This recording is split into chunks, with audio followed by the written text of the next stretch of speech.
Ladies and gentlemen, welcome to the English Daily Book Summary YouTube channel. In order to not stop learning, listen to an English book summary every day for free.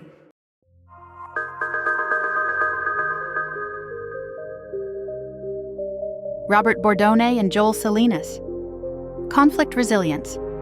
Negotiating disagreement without giving up or giving in.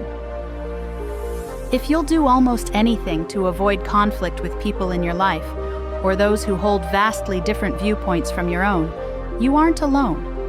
But the costs of this avoidance are everywhere, from families estranged across political divides to workplaces full of festering resentment and career opportunities left unpursued. At the national and international level, political and religious divides are increasingly polarizing communities, countries, sometimes entire regions, like in the case of Brexit. From the personal to the political, more and more people are opting out of the difficult work of finding common ground, and the consequences are mounting. But it doesn't have to be this way. This Blink introduces a science-backed framework for engaging with conflicts, even the big ones, and making space for common ground. This doesn't mean giving up on your own values or morals either, but instead choosing to engage and make room for different viewpoints with curiosity and openness. The ripple effects of this mindset shift are powerful. It fosters more inclusive families, workplaces, and communities, and by every measure, greater diversity leads to more resilient, stable, and equitable societies. Changing your attitude won't happen overnight, but it is incredibly worthwhile.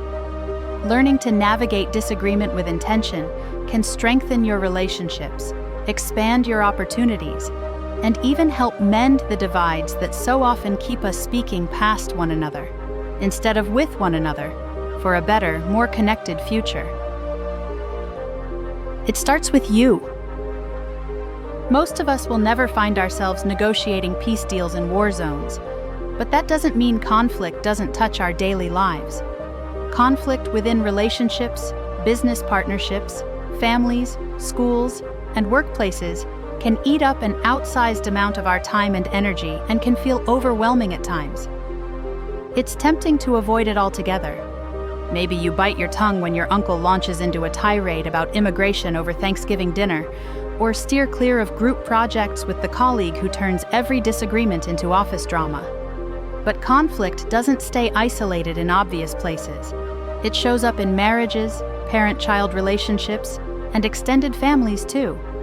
And avoiding the discomfort it brings can lead to festering resentment and lasting emotional damage. As difficult as it is, learning to face conflict head-on can bring enormous benefits. Developing the ability to recognize, sit with, and process conflict is a skill. And like any skill, it starts with understanding where you are now and what it will take to build the capacity for thoughtful, constructive engagement. That journey begins with a difficult truth. You're not as rational as you think. None of us are. While we like to believe our opinions are grounded in facts, neuroscience reveals that our beliefs often come first, and we find facts to support them later. Acknowledging that emotions shape many of your values can loosen the belief that your perspective is fixed or universal, and that openness makes room for others' views to coexist with your own. Next, understand that you have more than 100 billion neurons in your brain devoted just to detecting signs of impending harm. It isn't their job to know the difference between a confrontation with your boss and an oncoming storm. They fire the minute they detect potential danger. This protects you by releasing adrenaline, cortisol, and other hormones to help you survive. Great for early humans facing predators. Not so great when you're just navigating an awkward meeting. To develop your skills in engaging with conflict, you need to first understand your current capacity. Are you someone who detects conflict in almost every interaction or situation, or one who thinks even the highest stakes confrontation is just another day at the office? Most of us fall somewhere in between, so take a non-judgmental inventory of where you think your own conflict detection skills are now. Beyond your detection skills, you'll also need to know how well you currently tolerate the stress of conflict. Some people thrive in disagreement, Others shut down quickly. Again, you're likely somewhere in the middle. By understanding both how you perceive conflict and how you tolerate it, you'll be better equipped to develop the resilience needed to navigate it with clarity, empathy, and intention.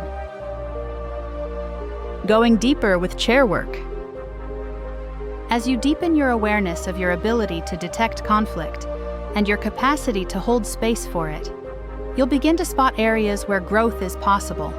These might include long simmering tensions in a friendship or relationship, or a more immediate challenge at work that requires a difficult conversation you've been avoiding. To begin shifting your approach, choose one area of conflict you'd like to work on. It doesn't have to be the most urgent or overwhelming, just a situation where you feel stuck. Then, let yourself explore the feelings that you're having around this situation.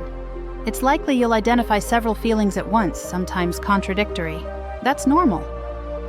Next, begin to name those feelings and give them a voice through a simple but powerful exercise. Let's say you're dealing with a conflict in your partnership around household chores, and you identify 3 emotions: anger, guilt, and sadness. Set out 3 chairs, each one representing one of those emotional states. Name them, perhaps the angry chair, the guilty chair, and the sad chair. It might feel awkward at first, but this embodied approach is what makes the exercise effective. Take a seat in whichever chair calls to you first, and speak entirely from that perspective. You can even take on different personas if that helps. For example, angry chair. It makes me incredibly angry to have to manage everything in the house and with the kids while you see home as a place to relax and unwind after work. Expecting me to ask for help with basic chores all the time makes it my problem. This isn't fair, and you know it. Guilty chair. When I can't keep the house clean and feed the kids home-cooked meals like I had as a kid, I feel like I'm failing as a parent. Needing to ask for help makes it feel worse. Sad chair. When my partner doesn't step up to help out, I feel like I'm not worthy of help or support. That I can't count on anyone and it's all on me. It reminds me of feeling helpless and sad as a kid. All of these voices are valid. In fact, you bring each one with you into even the smallest conflicts. Old feelings, shame, hurt, frustration, can get activated. But allowing those emotions to speak is the first step toward developing a core skill of conflict resilience, metacognition. Also known as mindfulness, metacognition is the ability to step back and observe your own thoughts and emotions. It helps you create space between yourself, your feelings, and the conflict you're navigating. This ability doesn't prevent strong emotions from showing up. In fact, they still will. But it does help you recognize and name them in real time, so you can experience them without becoming overwhelmed. That's the heart of conflict resilience, not the absence of emotion, but the ability to stay present with it and still choose how to respond. Deep listening and the 5 F's. Becoming more mindful of your own emotions is key to overcoming the biggest barrier to conflict resilience, your own brain. Remember those 100 billion neurons in your brain dedicated to detecting signs of danger? They can trigger the sympathetic nervous system before you're even aware that it's happening. This is the system that protects us from danger by triggering the 5F responses in dangerous situations: fight, flight, freeze, fawn, or fester. Most people tend to rely on one dominant response. So if you run from conflict, then flight is your main strategy. If you let conflict simmer, then you prefer fester. If you rush in to please people, you fawn. And if you escalate before even thinking about it, then fight is your thing. The rest will freeze, incapable of doing anything until the danger has passed and they can soften again. Whether you tend to please, simmer, fight, or freeze, the good news is that you can begin to interrupt those automatic reactions. The first step is using metacognition, or mindful self-awareness, as introduced earlier. Before jumping into a conflict, take a moment to pause and check in with yourself. Notice what you're feeling and name it without judgment. Something like, "I am feeling really strong emotions right now," Definitely some shock and anger, but also some frustration and sadness. This simple act of naming what you feel can interrupt the sympathetic nervous system and help activate the parasympathetic nervous system, the one that instead calms you down and restores a sense of safety. Once you're grounded, shift your focus to deep listening. This means listening not to reply, but to understand. Also known as active listening, it involves giving someone your full attention and summarizing back what you've heard. This shift helps uncover what's really driving the conflict, not just in you, but in the other person, who may also be grappling with conflicting emotions or beliefs they haven't fully examined. Remember the chair exercise from the previous chapter, where different emotions were voiced around a conflict over household chores? Deep listening can now help move that conversation forward in more meaningful ways. Instead of recycling the same argument, try asking thoughtful, open-ended questions, and leave space for the answers to emerge. Ask things like, what are your expectations around how the household runs? How do you feel about the way things are working now? What would an ideal solution look like for you? Shifting from a fixed negotiation to a more open exploration may reveal deeper, unspoken feelings or outdated assumptions that are keeping the conflict stuck. And once those come to the surface, you can begin the real work of addressing them, together. Setting the table. In the journey so far, you've done some mirror work to understand your own conflict skills and tolerance without judgment. You've also encountered chair work, embodying the process of exploring the complexity of your own perspectives in difficult conflicts or conversations. You've also learned how taking a pause and shifting from reaction to active listening can interrupt the fight, flight, freeze, fawn, or fester response, making it easier to stay grounded and connected in the moment. The next step is putting it all into practice. But here's a caveat. Just trying something different in any high-conflict situation is going to feel awkward at first, especially with people you are close to. All relationships have histories, and both sides may feel stuck. Don't interpret awkward silences or puzzled expressions as signs of failure, but change. In fact, in many high-stakes or high-pressure negotiations, the very first thing that experts do to get going isn't to jump into negotiation. They tackle the hard work of deep listening to get a full awareness of the emotions, perspectives, and interests of all the stakeholders first. Then they prepare processes that can facilitate finding shared interests, all before negotiation ever begins.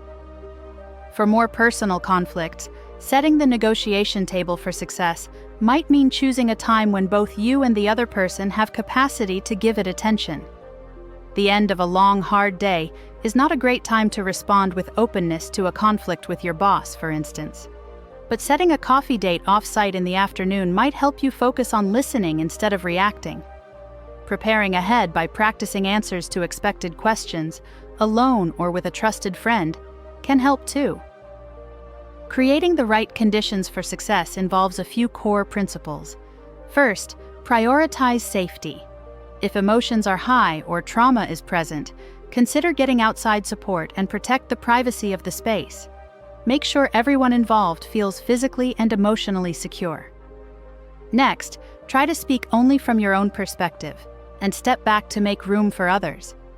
Cultivate conditions so that quieter folks understand that their views matter, and try to keep your own assertions in the conversation as effective and constructive as possible. Make room for compassion and vulnerability at the table, too. It's okay not to have solutions, to speak with vulnerability and authenticity, and to see getting just a little bit further than last time as big progress. Like training for a marathon, you don't become a world-class runner the first time you tie up your running shoes. It takes discomfort, discipline, and practice to get better over time. What's the alternative? At every stage of conflict engagement, there's one final insight that can help you approach even the most complex negotiations with greater confidence and less stress. And that's understanding your best alternative to a negotiated agreement, often referred to as your batna. In simple terms, it means knowing what you'll do if you can't reach an agreement. So before asking your boss for a raise, for instance, and going in with a specific number in mind, take time to consider some alternatives. That way, instead of walking away when the boss says, "Sorry, I just can't pay more in this economy," you can pivot to more productive ground. Perhaps with something like, "I understand budgets are tight, but working twice a week from home would significantly cut my commuting and automotive costs, while offering more paid leave could help my work-life balance. These would work for me too." Knowing before the meeting that you could stay at your current salary, meaning your best alternative to scoring a raise is to do nothing, is also helpful. It means you prepare carefully, and if it doesn't go well, you still have the income security to quietly polish up your resume and look for alternative offers to improve your leverage. Finally, it's worth remembering that even the most experienced conflict negotiators didn't develop their skills overnight.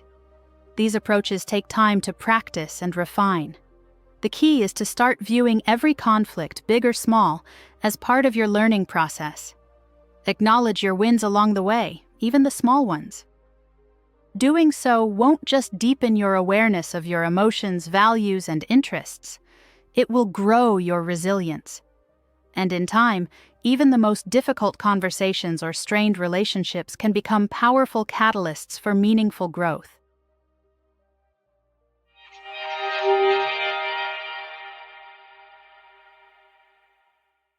The main takeaway of this blink to Conflict Resilience by Robert Bordone and Joel Salinas is that conflict is an inevitable part of life, but increasingly, people are choosing to avoid it altogether, often at great personal and societal cost.